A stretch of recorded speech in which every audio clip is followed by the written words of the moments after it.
Hey, I'm Adam. I'm Bryan. Back with another episode of Buds and Suds. So if you can't tell, we're back at Bryan's Homebrew Emporium. He decided to host today. He's got some beers for us to drink later. Yep. But right now he is occupied. So I thought I'd break out something that I wanted Adam to try blind. He loves giving me blind beers, and so I just happened to look at this one today and thought, well, that would be a good one to do blind. Yeah. I'm not going to tell you why, but Adam's going to try to guess because he's super smart and thinks he can figure it out. But I think it's a good one to try blind, just because I'll tell you later. All right. Just pours that nice caramel brown color. It does, doesn't it? You can see through the edges, kind of the purplish around the glass there, but it holds the glass pretty well as far as the alcohol legs. Okay, so let's get the nose. So. What do you get? I get that typical kind of like I get caramel, toffee, maybe some vanilla. Okay. Hints of maybe some raisin, and maybe a little hint of booziness there. Okay. Maybe some woodiness in there. But let's get the flavor. Cheers. Cheers.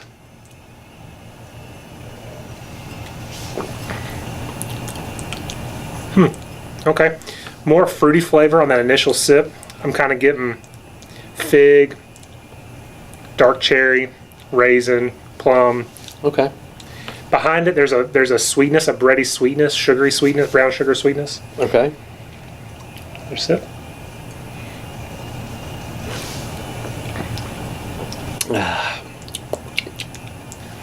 That flavor,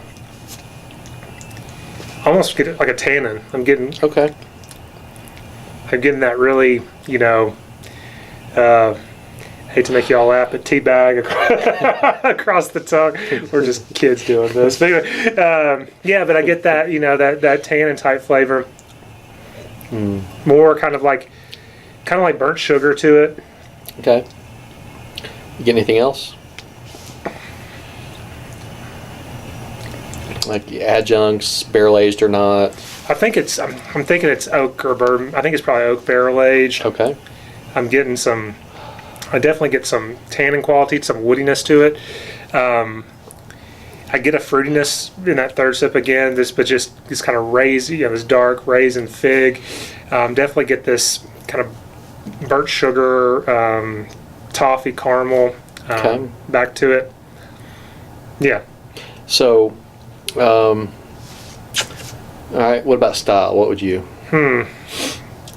It's kind of I kind of group in my mind like barley wine, Scotch ale, strong ale. That kind of like a more of a like a Scotch ale or barley wine. It doesn't quite have like a sweetness or really raisiny kind of barley wine flavor, but sometimes that style can taste like this. Right.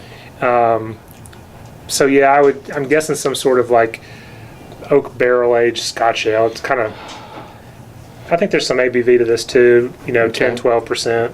Okay. All right. So do you get? So no, you don't get any adjuncts, or at least you didn't mention any adjuncts. Anything distinctive about it? There's something there. I think I'm calling it like an oak tannin, but I'm getting something that's grabbing my tongue. Okay. Well, right in the middle, almost like it might even be like a hop bitterness. Okay. If this was like an American barley wine or something, I don't know. There's something aggressive there on the tongue. Okay. I see what you're talking about.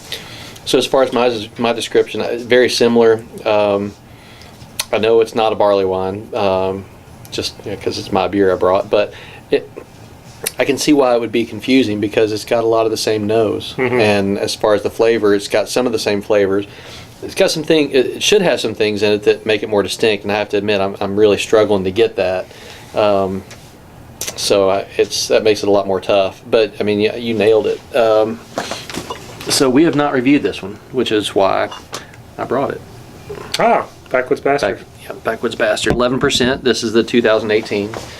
Just came out a couple months ago. Yeah. Or was just bottled a couple months ago and came out last month. So we have Scotch ale, bourbon barrel aged, of course. And what ABV? 11. Yeah. Yeah. So you nailed it pretty well. That's really good. So this just okay. Yeah, it just came out. Oftentimes people describe, a little bit of smokiness. Maybe some peat. Maybe some peat. I don't get any of that, to be honest with you. Yeah. Which, frankly, is okay with me. But I usually like this one. I usually rate it about 4.25. I was gonna say 4.25, probably 4.25. I like this. It's it's strong, but I always like getting a bottle every year to drink it. Mm-hmm. So thank you for bringing this over. Yeah, no problem. I just can't believe we hadn't actually reviewed this one yet. I know. No, this is solid. But I have to admit, it tastes more like a strong ale to me than it does a Scotch ale. Well, I haven't refined my detail. If you tried to give me a typical one of each style, I'm not sure I could do it. Well, there's so much overlap, though. It'd be really there hard. is, but Someone's barley wine might be an old ale and vice versa, but... this didn't quite have that sweetness and everything that I would go with a barley wine, but again, so it was either a poorly done barley wine or something else. Yeah. But no, this is good. Nice Scotch ale. I think it's a decent Scotch ale. I just thought it would be more distinct than that. And I thought in the past when I've drunk it, I thought it was more distinct, but maybe it's just this year's, or maybe it's been so long since I've had it that I can't remember that. Yeah. But anyway, I'm going to give it a 4.